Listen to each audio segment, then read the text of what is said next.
Have you ever heard the doorbell ring, and, instead of feeling excited, you suddenly feel a wave of dread wash over you? It's not because you dislike the person outside. You're not angry, and you're certainly not being rude. You just wish you didn't have to answer. You might glance at the clock, hoping they'll go away, or maybe you pretend you're not home, even though your car is in the driveway. If that sounds familiar, take a breath. You're not alone, and you're not strange for feeling that way. As we get older, something shifts. Our energy changes. Our priorities change. We don't crave the same things we used to. Maybe when you were younger, you welcomed the noise, the chaos, the back and forth of social visits. But now, peace feels like gold. Silence isn't empty anymore. It's sacred. In today's video, we're going to talk about a feeling that many older adults experience but hardly anyone ever talks about, the quiet discomfort, even anxiety, that can come from having guests. We'll explore what's really going on underneath that feeling and why it's not a flaw in your personality. In fact, it could be a sign that you're more in tune with yourself than ever before. Let's start with something simple but powerful. The difference between people who get their energy from the outside world and those who get it from within. Some people light up in a crowd. They feel alive when they're surrounded by others, talking, laughing, shaking hands, making plans. Those people tend to feel recharged after a social gathering. They thrive on interaction. You might call them social butterflies or just plain extroverts. But then there are others who feel exactly the opposite. After just an hour of chit-chat, they're completely worn out. A visit that seems harmless on the outside can leave them drained for the rest of the day. Their mind gets foggy. They just want to sit down in silence, maybe with a cup of tea and a book, and not speak to anyone for a while. That's not rudeness. That's not being cold or unfriendly.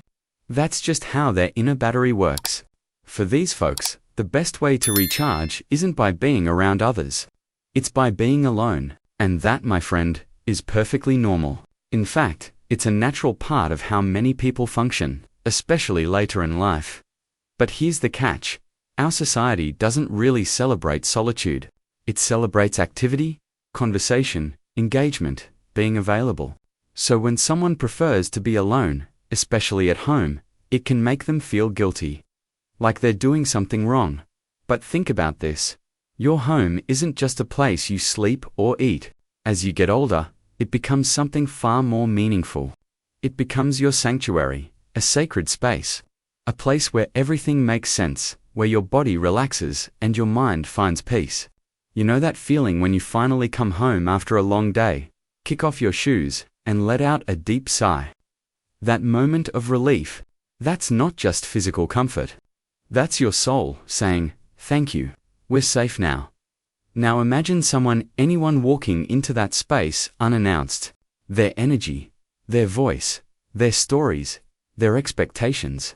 It's not always that they're negative people. It's just that the moment they step in, your space changes.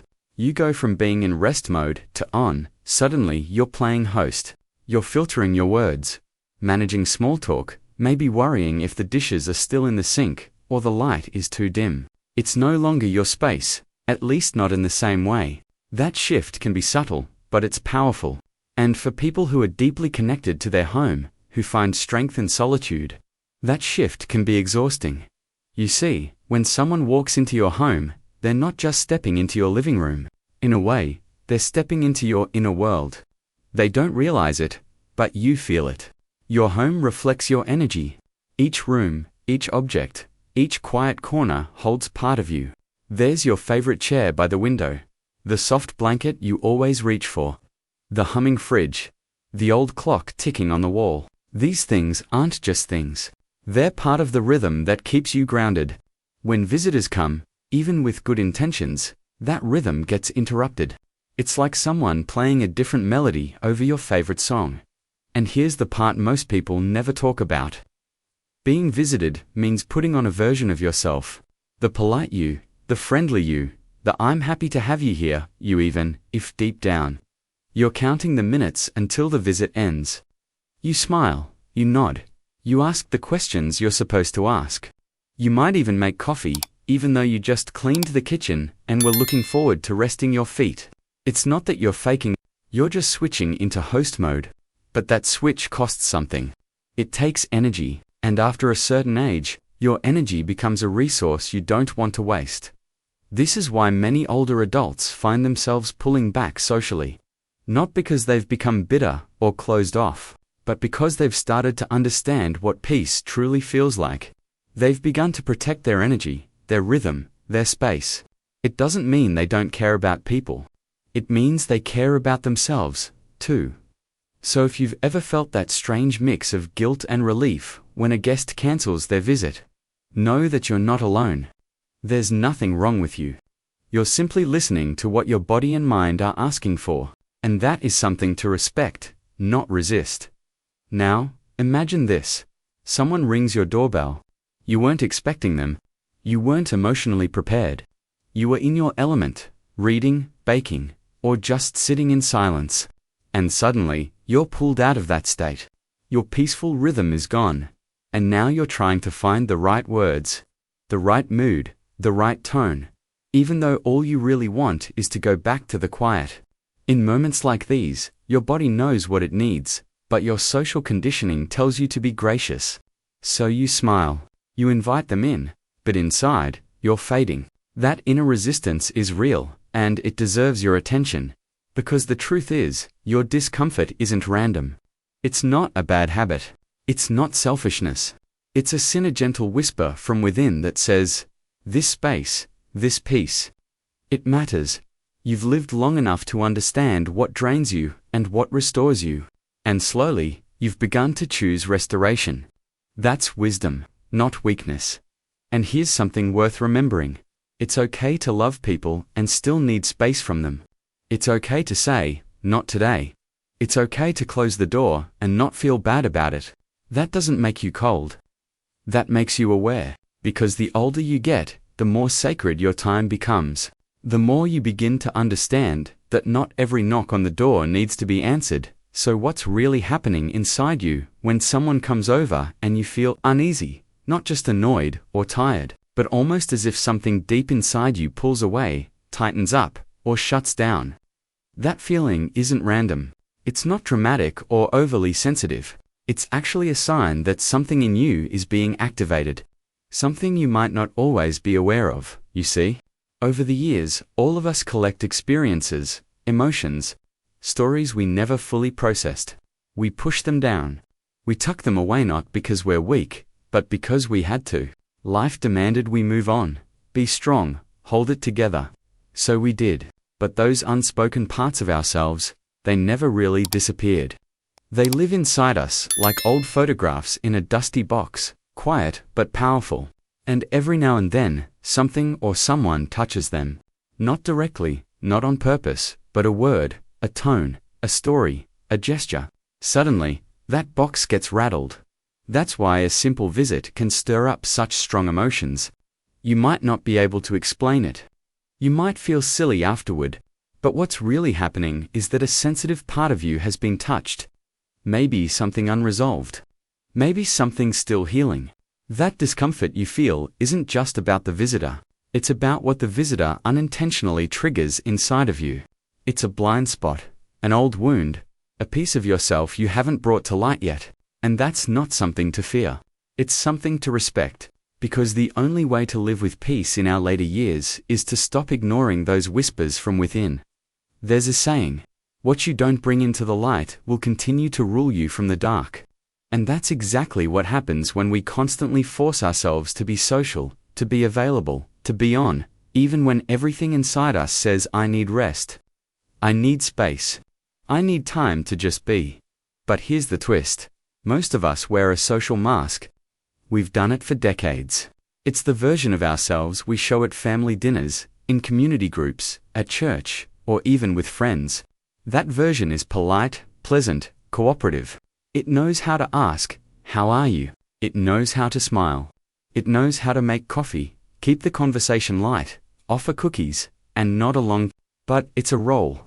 It's not fake, but it's not the whole truth.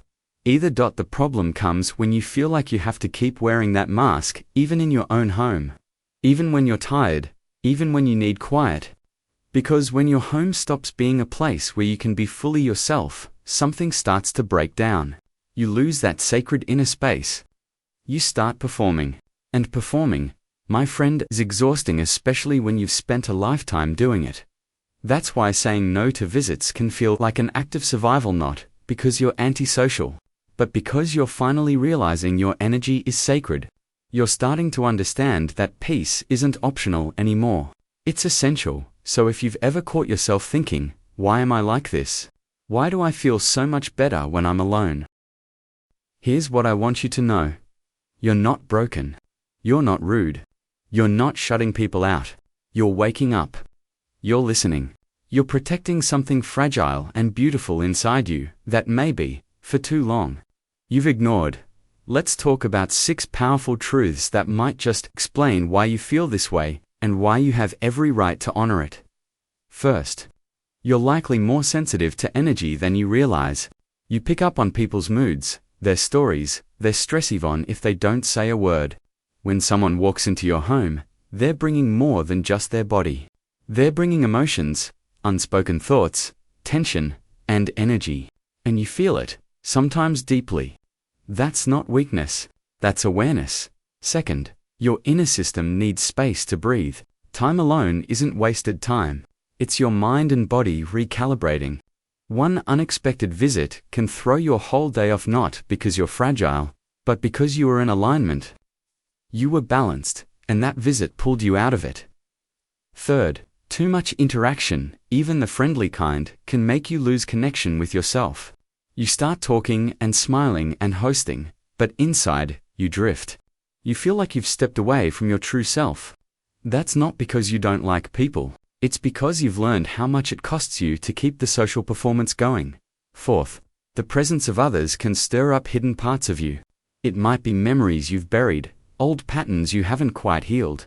Maybe the visitor reminds you of someone, or maybe their presence just scratches the surface of something deeper. It's not their fault, but it's not yours either. You're not overreacting. You're responding to something that's asking for your attention. Fifth, that deep urge to be alone is not isolation. It's a sign of transformation. It's your soul saying, we're shifting. We're growing. We need time to reflect. Sometimes, being alone isn't about hiding from life. It's about preparing to re-enter life more fully, more honestly, on your own terms. And sixth, the most powerful shift of all, you're learning to say no without guilt. You're realizing that boundaries don't make you unkind. They make you whole. That just because someone knocks, you're not obligated to open the door. That you don't owe anyone your energy when you have none to give. Every time you say no to something that drains you, you're saying yes to something that heals you. It's a quiet revolution, really a sacred act. And it's one of the most loving things you can do for yourself. So next time you feel that tension rise when someone wants to come over and you don't have it in you, listen to that feeling. Trust it, it's not selfishness. It's self-respect. You've spent enough years putting others first. Now, it's time to make space for what your soul needs most. There's an old image that comes to mind, maybe you've seen it somewhere. A quiet figure walking alone with a lantern in hand. Long robe, thoughtful eyes, a soft light cutting through the dark. Some call this figure the hermit, but he's not lonely. He's not lost. He's searching for something within. That image speaks to something many people begin to understand only later in life. Because when you're younger, you're encouraged to always be out there in the mix, making plans, showing up. The world praises busyness. But, as we age, something inside us begins to crave the opposite. Stillness, silence, depth. The need to withdraw isn't about giving up. It's about tuning in. Some people might look at you and say, you're pulling away from everyone. But maybe you're not pulling away. Maybe you're pulling inward. Maybe you're choosing to pay attention to something the noise of the world never gave you. Time to hear. That quiet figure with the lantern that might be you. Because the moment you say, I'm staying in today, or I need time alone, you're listening to that inner call, and that takes courage. Choosing solitude in a world that constantly pushes connection is a radical act. It's not rejection, it's refinement. It's not about loneliness. It's about aligning with what your soul really wants. The truth is, deep solitude has power. It gives you the space to think clearly, to feel deeply, to grieve what needs grieving, to celebrate what needs celebrating. It gives you room to understand yourself, not just the parts you show to others, but the parts you rarely share. And that understanding it changes everything, because once you've found comfort in your own presence, you stop chasing people who don't respect your peace. You stop apologizing for needing quiet. You stop second-guessing your worth just because you prefer evenings at home over loud gatherings. The hermit isn't a failure. He's a guide, a guardian of wisdom. He walks in silence not because he has nothing to say, but because he's listening for what truly matters. That might be the most beautiful part of aging. The ability to finally hear yourself. But does that mean we shut everyone out? Not at all. The art, as always, is in the balance. Because while your soul may crave silence, it also needs moments of real connection. The kind that fills you up, not drains you. It's not about quantity anymore. It's about quality. It's choosing to spend time with people who nourish you. People who don't expect you to perform or entertain. People who can sit with you in silence and still feel close. And it's about learning how to create boundaries without guilt. How to say, I need time alone, without offering an explanation. How to make room for both solitude and togetherness, each in their proper place. You can protect your quiet without becoming isolated.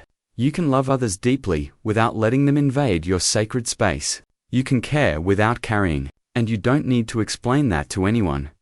The truth is, this is your life, your time, your energy. After years, maybe even decades of putting others first, maybe now is the moment you finally come home to yourself. You can begin by listening to your inner signals. That tightness in your chest, the heavy feeling when your calendar is too full, the exhaustion after a conversation that went on too long. Those aren't inconveniences. They're messengers. When your body says, slow down, believe it. When your mind says, I need space, honor it. You've earned the right to protect your peace. It might feel strange at first, saying no, canceling plans, turning down an invitation, not because you have something else to do, but because you want time alone. But you don't need a reason to rest. You don't owe your presence to anyone if it costs you your peace. And that doesn't make you cold. That makes you whole. So create little rituals that protect your quiet. A cup of coffee in the morning with no phone. A slow walk in nature, reading a book without interruption. Let your home be your sanctuary, not a showroom. Let your alone time be sacred, not something to apologize for. Let the people in your life know, gently and clearly, what your boundaries are. And if they can't respect them, that tells you more than words ever could. And above all, be kind to yourself. Because this journey, this return to your truest self, isn't always easy. The world may not understand it, but that doesn't matter. Your soul does. You are allowed to evolve. You are allowed to change your rhythm. You are allowed to grow quieter, softer, slower. You don't need to explain your silence. You don't need to justify your stillness. You simply need to trust that the version of you who craves solitude is also the version who is finally listening to what truly matters. So if you've ever wondered, why don't I enjoy visitors the way I used to? If you've ever felt guilty for loving the quiet, for needing time alone, for saying no to one more get-together, I want you to hear this clearly. You're not doing life wrong. You're finally doing it in a way that feels right to you. And that is something worth celebrating. If this video spoke to your heart, leave a comment and let us know how you feel when guests come over, or how you protect your peace at home. Don't forget to like the video, subscribe to my channel, and share this with someone who might need to hear it today. You are not alone in this journey. And the peace you've been craving, it's yours to claim. Here's to protecting your quiet. Here's to honoring your soul. And here's to living your best life, on your terms, at any age.